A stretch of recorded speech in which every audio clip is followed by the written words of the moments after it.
Hello everyone. তো তোমরা সবাই দেখতে পেয়েছো যে আমি বৈষ্ণোদেবীতে কীভাবে আমরা কাটিয়েছি আর কতটা মজা করেছি। হ্যাঁ, একটু কষ্ট হয়েছিল কিন্তু তা কোনো ব্যাপার না, মায়ের আশীর্বাদে সব কিছু ভালোই হয়েছিল। তো এখন আমরা কাতার থেকে চলে যাচ্ছি পেহেলগাম। এই যে পেহেলগাম চলে এসছি। আর দেখো কত সুন্দর, সত্যি জান্নাতি কাশ্মীর। আর দেখো চারিদিকে পাহাড়, এই যে পাহাড়ের মধ্যে ছোট ছোট ছোট ছোট ঘর বাড়ি। আমরা ভাবছি যে ওখানে মানুষ কী করে থাকে আর কী করেই বা যায়। চারিদিকে সর্ষে ফুল হলুদ হয়ে আছে।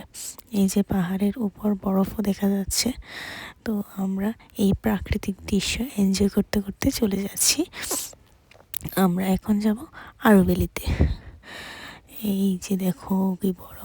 ও এই আমরা আপেল বাগানে ঢুকে গেছি। এই যে এগুলি হচ্ছে আপেল গাছ। আপেলের এখন আপেল নেই, আপেল ধরবে সেপ্টেম্বর অক্টোবরের দিকে। তো ওইখানে ছিল আপেল কিছু, সেই আপেলের জুস খেয়ে নিচ্ছি।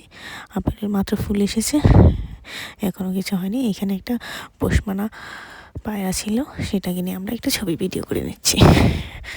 তো এই যে চলে এলাম আমরা পেহেলগাম।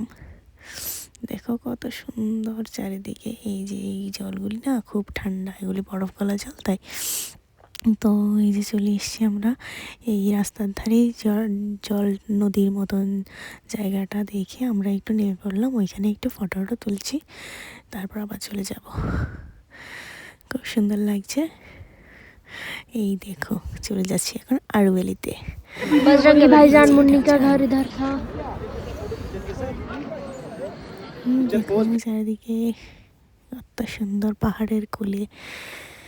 তো খুব এনজয় করলাম। আর এইটা চলে এসেছে বেতাব ভ্যালি। তো আজকে মতো ব্লগ